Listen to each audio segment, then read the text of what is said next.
श्री विद्याय नमः। कर्क राशि वालों के लिए राहु का जो तांडव है समाप्त होने जा रहा है। सितंबर से लेकर 30 अक्टूबर के मध्य तक राहु निष्क्रिय हो जाएगा, निष्प्रभावी हो जाएगा। और अब तक 18 महीनों में जो आपने दुख के आंसू देखे हैं वे सभी अब सुख में परिवर्तन होने वाले हैं। कहने का तात्पर्य यही है कि अभी जो 1.5 साल आपका गया है बहुत परेशानी से, व्याधियों से गया है। इसमें कई कई तरह के नुकसान हुए हैं। वाणी के द्वारा बहुत नुकसान हुआ है।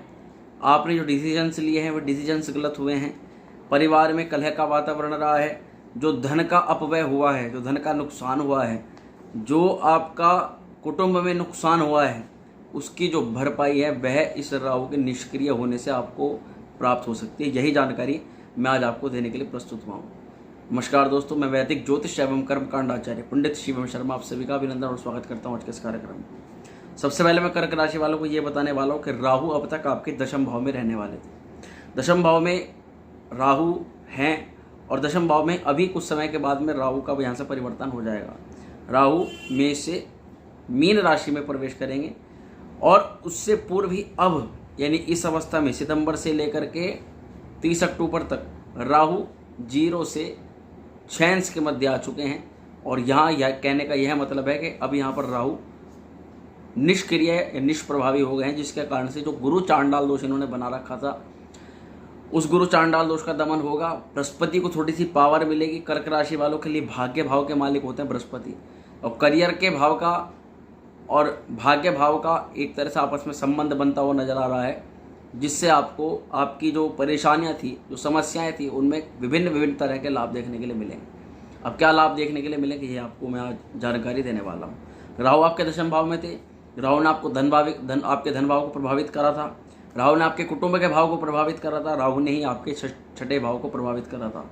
जो ऋण संबंधित समस्या इस समय अवधि में सबसे ज़्यादा रही लोग बागों के पास में, जो शत्रुओं ने ज़्यादा परेशान किया है, जो पैसा आपका फंसा है, ये सब इस राहु के प्रभाव के कारण से फंसा है। बात करते हैं कि इस राहु के प्रभाव से अब जो ये क्षीण हो रहे हैं ये आपको क्या लाभ देने वाले हैं। सबसे पहले मित्रों, राहु के यहाँ प्रभाव होने के कारण से जो आप पर गलत आरोप लगी, जो कार्य आपने नहीं किया उसका भी आरोप आप पर लग गया, वह स्थिति परिस्थिति आपकी ठीक होगी। इसके साथ ही जो राहु की छठे भाव पर दृष्टि थी, जिन लोगों के साथ में व्यर्थ केस और मुकदमे चले, जो कि बहुत समय से केस और मुकदमे की अवधि में फंसे, या इन 1.5 सालों में यदि कोई मुकदमा आपके ऊपर हुआ है तो उसमें मुकदमा आपके पक्ष में आएगा।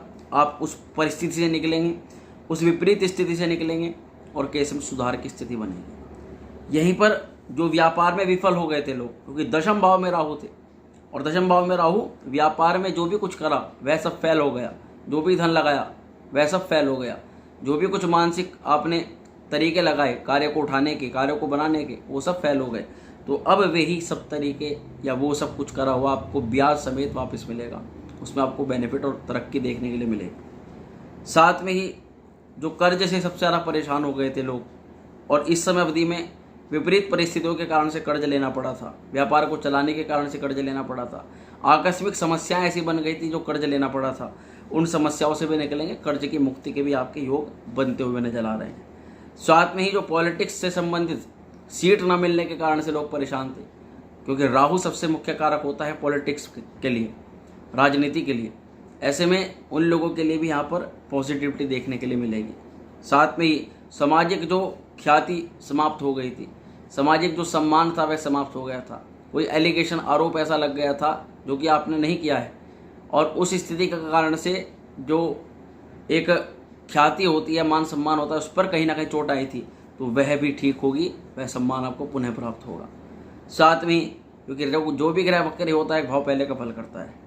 नवम भाव का जैसे राहु यहाँ पर फल कर रहे हैं, तो इसके साथ में आपके पिता के संबंध जिनके नहीं बन रहे थे ठीक ठाक, पिता के साथ संबंध मधुर होंगे, बेहतर होंगे।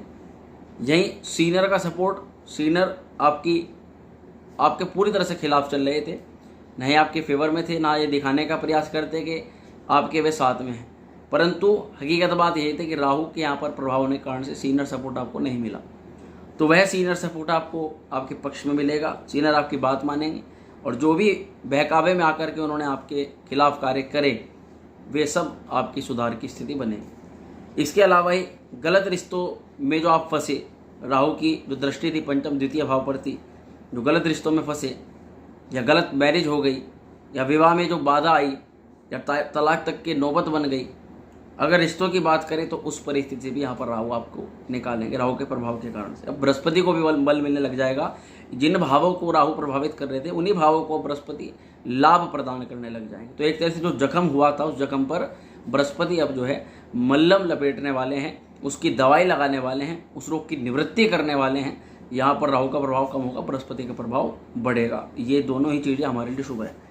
साथ ही जो धन संचय में संबंधित रुकावटें आई, जो पैसा नहीं बचा, बिल्कुल भी पैसे का अपव्यय हो गया, धन संचय के रास्ते खुलने लग जाएंगे। कुछ ना कुछ योग ऐसे बनेंगे कि आप धन संचय कर पाएंगे।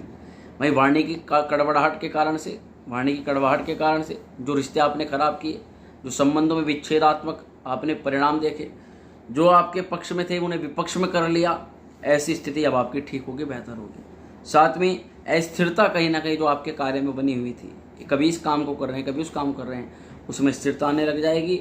और गलत इन्वेस्टमेंट जितने भी हुए हैं, गलत खर्च जितने हुए हैं, अच्छा समझ करके जो बुरा आपने कर दिया, उस परिस्थिति से बाहर निकलेंगे।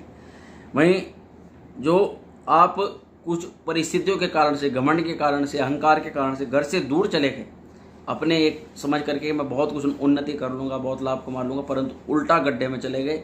वे लोग घर के पास में वापस आ करके अपनी परिस्थिति को समझ करके कार्य करेंगे और उस बुरी परिस्थिति से भी निकलेंगे।